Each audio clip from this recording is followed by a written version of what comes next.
Hello বন্ধুরা, প্রিয়াঙ্কা স্টোরির আরও একটা নতুন ব্লগে তোমাদের অনেক অনেক ওয়েলকাম। ভাবছো তো আমি এখন কোথায় যাচ্ছি? বলবো। তার আগে তোমাদের তো ভিডিওটা সম্পূর্ণ দেখতে হবে। দেখো, এটা আমাদের গলির রাস্তা, গ্রামের রাস্তাঘাট, বুঝতেই পারছো। আর বাড়িঘরগুলোও কত ঘিঞ্চি। তো এখানে এদের নতুন একটা পাকার বাড়ি হচ্ছে, সম্পর্কে কাকু হয়। তো দেখো, এখানে একটা সাঁকো আছে আর খাল আছে। এই খালটা আমি তোমাদের অবশ্য এর আগেও শেয়ার করেছি। তো এই খালটা দিয়ে পেরিয়ে যাব, আর ওইদিকে না একটা কৃষ্ণচূড়ার গাছ আছে। ভাবছো তো আমি এখন কৃষ্ণচূড়ার গাছে কি করব, কেন যাচ্ছি? যাচ্ছি তোমাদের একটা মজার জিনিস দেখাবো। ওটার সাথে না আমার এক ছোটবেলাটা জড়িয়ে আছে। না, এখানের কৃষ্ণচূড়া গাছ সে কথা বলবো না। সেই কৃষ্ণচূড়া গাছটা ছিল আমাদের স্কুলে।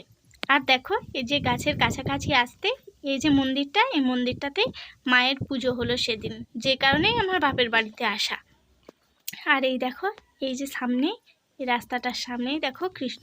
আর দেখো বন্ধুরা, এই যে সামনেই কত কৃষ্ণচূড়া গাছের ফুল পড়ে রয়েছে। ফুল, ফোটা ফুলও রয়েছে আর কুঁড়ি ফুলও রয়েছে।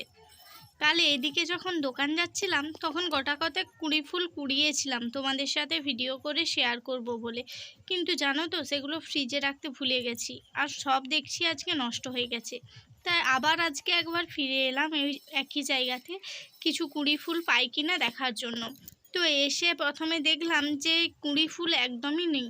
তারপর চারপাশটা ভালো করে দেখলাম দুই একটা রয়েছে খুব ছোট ছোট। তো ভাবলাম ওগুলো দিয়েই কাজ চালিয়ে দেব, বড় কুঁড়ি ফুলগুলো হলে ভালো হতো। তো নেই যখন আর কি করা যাবে, যা আছে সেটা দিয়েই কাজ চালাতে হবে। তো দেখো, অনেক খোঁজাখুঁজির পর বেশ কিছু কুঁড়ি ফুল দেখতে পেলাম। তো ওগুলোই একটা একটা করে কুড়িয়ে নিচ্ছি। জানো, যখন ছোট ছিলাম স্কুলে টিফিনে এগুলো নিয়েই খেলা করতাম। এই দেখো, গাছে কৃষ্ণচূড়ার ফুলগুলো কি সুন্দর লাল রঙের হয়ে রয়েছে। আমাদের স্কুলে যে গাছটা ছিল সেটা ছিল অনেকটা বড়। আর ফলগুলো তো হয় লম্বা লম্বা কাঠসিমের মতো অনেকটা, যারা দেখেছে তারা সবাই জানো। তো বেশ কিছু কৃষ্ণচূড়ার ফুল, কুঁড়ি ফুল নিয়ে নিয়েছি। ফোটা ফুল তো সেইভাবে নেই, দেখছি সব নষ্ট হয়ে গেছে। তো আমার কুঁড়ি ফুলই লাগবে। এই যে দেখো, বেশ কিছু কুঁড়ি ফুল নিয়ে নিয়েছি। তো এবার আমি যাব বাড়ি, আর বাড়িতে গিয়ে দেখাবো এগুলো দিয়ে কি করি না করি। তো এদিকে আমি বাড়ি চলে এসেছি, আর এসে একটা জামবাটির মধ্যে জল নিয়ে নিয়েছি খানিকটা। ভাবছো তো জলটা কি করব? আসলে কি বলো তো, ওখানে যাওয়ার আগে আমি আমাদের খেজুর গাছে কিছু খেজুর পাড়তে গিয়েছিলাম। ভেবেছিলাম ভিডিও করব, কিন্তু জানো তো ফোনটা নিয়ে যেতে ভুলে গেছি। আর গাছটা ছিল মাঠের ধারে, আর ঘুরে আসিনি। আবার যাব, আবার আসবো। তার চেয়ে বরং কাল যখন যাব তখন তোমাদের সাথে শেয়ার করব। খেজুর গাছটাতে কত খেজুর হয়েছে জানো তো। ভালো করে পাড়তে পারিনি, অনেকটা বড়। আর তেমনভাবে এখনো পাকেনি, দেখো খুব একটা লাল লাল হয়েও পাকেনি। যেহেতু ওখানে ঘাস পাতা ছিল সেখান থেকে কুড়িয়েছি, তাই এগুলো ভালো করে ধুয়ে নেব, তারপর এগুলো খাবো। আর এই আমাদের গাছের খেজুরগুলোতে না মন্ডটা বেশি। অনেক গাছের খেজুরে কি হয়, মন্ডটা কম থাকে, মানে বীজেটা বেশি হয়। আর এটা মন্ডটা খুব বেশি। আর এটার খেজুরের স্বাদটা খুব মিষ্টি, কাঁচা খেজুরগুলোও মিষ্টি লাগে খেতে। আর এই দিকে দেখো কৃষক উকি দিচ্ছে, দেখবে? এই দিকটা দিয়ে দেখাই চলো। এই দেখো কৃষক আসছে ছুটে ছুটে মাম্মাকে দেখতে পেয়ে। ও আসলে খেলছিল, আমি চলে গিয়েছিলাম তখন। হে দেখো কি করছে, সব সময় দুষ্টুমি বদমাইশি লেগেই রয়েছে। একটা টাইমও স্থির থাকে না যে ওকে নিয়ে একটু ভিডিও আরে করব। কি স্থির থাকে না বললাম না, একটু ফাঁকা পেলেই দেবে দৌড়। তো দেখতে পেয়ে গেছে, এই দেখো খেজুরের বাটি। তো এক্ষুনি আসবে, দেখবে? এই দেখো, যেমন বলা তেমনি কাজ। ও তো খেতে পারবে না, ও ঘেঁটে দেবে, সব চটকে দেবে। এই দেখো, দিল ফিকে ওদিকে। আমি তো মাকে ডাকছি, মা নিয়ে যাও ওকে। আমার এক হাতে ফোন আর এক হাতে জামবাটি, ওকে সরাবো কি করে? ও সব মেরে দিল। এই দেখো, এই দেখো কেমন দুষ্টুমি করে, দেখো সব ফেলে দিচ্ছে, নিয়ে নিয়ে সব ফেলে দিচ্ছে। তো আমি বললাম দাঁড়া, আমি তোকে একটা খাইয়ে দিচ্ছি। এই দেখো, ওকে একটা বিচি ফেলে খাইয়ে দিচ্ছি, তবে শান্তি যা। আর এদিকে দেখো, আমিও আমাদের সামনের উঠোনটাতে বসে আছি। আর দেখো, এখানে বেলা গাছের যে কালকে কুঁড়িগুলো দেখিয়েছিলাম না, দেখো আজ কত ফুল ফুটেছিল। মা তো কত ফুল ঠাকুরকে দিয়ে দিয়েছে, তারপরেও এতগুলো ফুল রয়ে গেছে।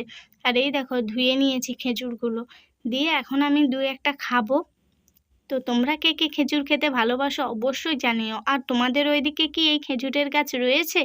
বেশিরভাগ গ্রামের দিকেই কিন্তু রয়েছে, কিন্তু আমার যেখানে শ্বশুর বাড়ি সেখানে কিন্তু এই খেজুরের গাছ একটাও নেই, তাই সেখানে কিন্তু খেতে পাই না এগুলো। এখানে কিন্তু আমার বাপের বাড়িতে কিন্তু এই খেজুরের গাছটা রয়েছে। তো কারা কারা এই খেজুর খেতে ভালোবাসো আর কাদের কাদের ওইদিকে এই খেজুরের গাছ রয়েছে তারা কিন্তু কমেন্টে অবশ্যই জানাবে। তো বন্ধুরা দেখো, আমি 2-1টা খেজুর খেয়ে নিয়ে তারপর তোমাদের সাথে সেই কৃষ্ণচূড়া গাছের ফুলগুলা, যেগুলো ফুল কুড়িয়ে এনেছি, সেগুলো নিয়ে বসে গেছি। এগুলো দিয়ে কি করতাম এবারে তোমাদের সাথে শেয়ার করব। জানো তো বন্ধুরা, এই যে কুঁড়ি ফুল আছে এর সবুজ অংশটা ছাড়িয়ে নিতাম প্রথমে, তারপর এই সবুজ অংশটা দিয়ে ফলস নখ পরতাম। কিভাবে পরতাম দেখাচ্ছি চলো। এই দেখো, একটা একটা করে খসিয়ে নিতাম, তারপর এগুলোর পেছন দিকটা দিয়ে একটু নখে করে উস্কে আর নখে বসিয়ে নিতাম। দেখো, এই একটা নখে বসালাম, এইভাবেই আমি প্রতিটা নখেই এইরকমভাবেই বসিয়ে নেব সবগুলো। আর এইভাবে পরার পর নখগুলো না দারুণ সুন্দর লাগতো। টিফিন টাইমে যখন স্কুলের ফাঁকা থাকতো তখন টিফিন খাওয়া দাওয়ার পর, যখন ছোট ছিলাম তখন তো আর গল্প টল্পর চেয়ে আমরা খেলতে ভালোবাসতাম বেশি। আর এই ধরনের খেলা আমাদের খুবই পছন্দ ছিল। তো আমরা বন্ধু বান্ধবীরা মিলে, সকলে মিলে যখন টিফিন টাইম থাকতো তখন ওই কৃষ্ণচূড়া গাছের তলায় যেয়ে এরকম ফুলের কুঁড়িগুলো কুড়িয়ে নিয়ে সেগুলো দিয়ে এরকম এইভাবে ফলস নক নক খেলা করতাম। আর দেখো, নখগুলো কিন্তু খুব সুন্দর দেখতে লাগতো। আর এই পাপড়িগুলো ফেলে দিয়ে এর ভেতর যে পুংকেশরগুলো রয়েছে সেগুলো দিয়ে কাটাকুটি খেলা খেলতাম। কিভাবে খেলতাম চলো দেখাই। এই দেখো, 2 হাতে 2টো পুংকেশর নিয়ে নিয়েছি। এটা আমি যেহেতু একা আছি তাই আমি একাই তোমাদের দেখাবো। আর তখন আমরা কি করতাম, তখন অন্য একজনকে আরেকটা দিতাম, আমি একটা নিতাম, দিয়ে এইভাবে দুটোর মুখে মুখে লাগিয়ে দেখো এইভাবে টানতাম। যারটা আগে খসে যাবে সে হচ্ছে হিরো, আর যারটা টিকে যাবে সে জিতে গেল। তো দেখো, আমি প্রথমে লাগালাম, কাটলো না, দ্বিতীয়বার লাগাচ্ছি, কাটলো না, তৃতীয়বার কাটলো না, এইভাবে লাগাতেই থেকেছি, কিন্তু একবারও কাটেনি। কিন্তু একবার না একবার তো কাটবেই। তো যারটা আগে কাটবে, দেখো আমার ডান হাতের পুংকেশরের মাথাটা আগে কেটে গিয়েছে, সুতরাং এটা হিরো আর আমি জিতে গেছি। তো এইভাবেই মজার মজার দিনগুলো কাটতো স্কুলে। তো চলো আর একটা মজার জিনিস তোমাদের সাথে শেয়ার করি, সারা দুপুর ধরে কি করেছি চলো তো তোমাদের দেখাই। তো দেখো, এটা আমাদের বাড়ি। আর দেখো, আমি একটা রুমে ঢুকছি। রুমে না লাইটটা কম আছে, তো তোমাদের দেখতে হয়তো একটু অসুবিধে হবে, তো তাও আমি তোমাদের সাথে শেয়ার করছি। আর এটা রুমে না রাখলে হতো না, তো রুমেই রেখেই করেছি যেহেতু, সেহেতু তোমাদের সাথে শেয়ার করছি। চলো কি করেছি আগে দেখাই। দাঁড়াও, তোমাদের দেখানোর জন্য ফোনটা আগে কোথাও সেট করতে হবে, এইভাবে দেখানো যাবে না এক হাতে ফোন নিয়ে। তো দেখো, এটা কি নিশ্চয়ই দেখে বুঝতে পারছো না। তো চলো আগে আমি ফোনটা একটু সেট করে নিই কোথাও। এখানে তো আমার তো কোনো ফোনের স্ট্যান্ড নেই, তো চলো এটা এক হাতে গুড়াতে পারছি না, সেট করতে হবে। চলো এই ফ্রিজের মাথায় ফোনটা রেখে কোনোভাবে তোমাদের সাথে শেয়ার করি যে এটা কি। তো চলো এটা আগে আমি কুড়িয়ে নিই, নাহলে তোমরা বুঝতে পারবে না জিনিসটা কি। দেখো, এটা একটা ফোল্ডিং সিস্টেম করেছি, এটা একটা আলনা সিস্টেম, এটা আলনা, এটাকে একটা র্যাক টাইপ বানিয়ে দিয়েছি। কিভাবে চলো দেখো, ভালো করে দেখো। এটা অন্ধকার জানি, দেখতে হয়তো কষ্ট হচ্ছে, তাও দেখো বুঝতে পারবে একটু দেখলেই। দেখো, এটা একটা আলনা ছিল, আলনাতে জামা কাপড় রাখা হচ্ছিল, কিন্তু সেইভাবে তেমন কোনো জামা কাপড় ছিল না বললেই চলে। তাই আমি ভাবলাম, মা এই আলনাটা তো এখানে পড়ে রয়েছে, তো এটাতে ভালোভাবে তোমরা জামা কাপড়ও রাখছো না, তো এটা একটা কাজ করি, এটাকে ঘিরে একটা সেলফ টাইপ বানিয়ে দিই, এতে তোমরা অনেক জিনিস রাখতে পারবে আর ধুলোও পড়বে না। তো মা বললো কিভাবে বানাবি, দিয়ে পুরনো বেডশিট ছিল কিছু, তো সেই বেডশিটগুলো দিয়ে সেগুলো আমি সেলাই করে আর এই রকম একটা জিনিস বানিয়ে ফেলেছি সেলফ। আর এই সাইড দিয়ে কতগুলো বাঁধা সিস্টেম করে দিয়েছি, দুটো সাইডেই করেছি, তিনটে তিনটে করে, প্রথম দ্বিতীয় আর নিচের দিকে একটা। তো এগুলো বেঁধে দিলে আর ধুলোও তেমনভাবে যাবে না ভেতরে, আর অনেকগুলো জিনিসও রাখা যাবে।